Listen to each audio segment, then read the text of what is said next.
আসসালামু আলাইকুম। বাংলাদেশ টিম জিম্বাবুয়েতে গিয়ে সিরিজ জিতবে তো দূরের কথা, একটা ম্যাচ জিততেই তাদের হাসপাস লেগে যাচ্ছে। ব্যাটারদের কি করুণ পরিণতি! জিম্বাবুয়ের ফাস্ট বোলারদের সামনে একদম দিশেহারা বাংলাদেশের ব্যাটিং লাইন আপ। আপনি ভাবতে পারতেছেন এই জিম্বাবুয়ে সাউথ আফ্রিকায় হবে আগামী বছর ওডিআই বিশ্বকাপ? তাহলে ওডিআইতে আমাদের আশাটা কি, ভরসাটা কি?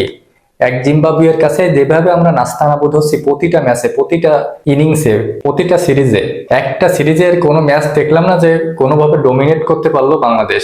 ওডিআইতে লাস্টের ম্যাচটা একটু ভালো খেললেও আবারও সেই একই রকম ব্যর্থতার ক্যারাকলে বিদ্ধ বাংলাদেশের এই ব্যাটিং লাইন আপ। বোলাররা যথেষ্ট ভালো বল করলেও শেষের দিকে গিয়ে খেই হারিয়ে ফেলছে, আর ব্যাটাররা শুরু থেকেই খেই হারিয়ে ফেলছে। ওপেনার থেকে শুরু করে মিডিল অর্ডার, লোয়ার অর্ডার কেউই ভালো করতে পারতেছে না। স্রোতের বিপরীতে দাঁড়িয়ে আজকে ইয়াসির আলী রাব্বি অনেকদিন পর জাতীয় দলে ফেললো তার একটা দুর্দান্ত 50 দিয়ে।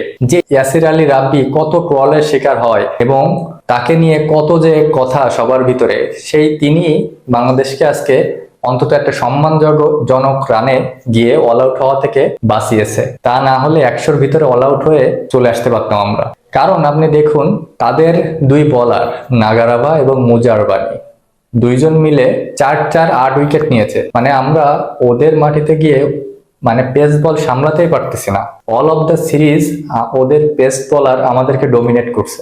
আমাদের নাহিদ রানাও দুর্দান্ত বল করেছে, নাহিদ রানা, তাসকিন এরা দুর্দান্ত বল করেছেন, কিন্তু ওদের বোলাররা আমাদের থেকে বেশ উপরের লেভেলে, যেটা বোঝা গেল।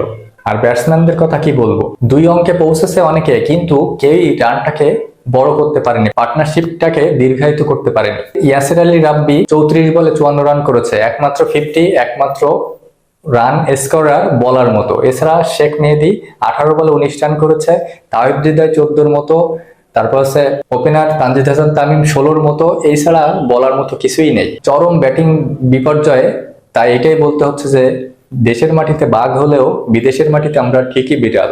জিম্বাবুয়ের কাছেই আমাদের এই অবস্থা। অস্ট্রেলিয়া, ইংল্যান্ডের মাঠে যখন সিরিজ খেলবো আমরা, তখন যে কি হবে সেটা ভাবতেই আমার ঘুম হারাম হচ্ছে এখনই। যেভাবে করে তাসের ঘরের মতো ভেঙে পড়ছে আমাদের ব্যাটিং লাইন আপ, তাতে করে এই ধরনের পিচের নিয়ে আলাদা করে চিন্তা ভাবনা করতেই হবে বাংলাদেশ টিম ম্যানেজমেন্ট, এবং আরো ভালো ভালো ব্যাটারদের খুঁজে বের করতে হবে বিভিন্ন টুর্নামেন্ট থেকে। আপনার কি মতামত অবশ্যই কমেন্টে জানাবেন। ভালো লাগলে পাশে থাকবেন। ধন্যবাদ।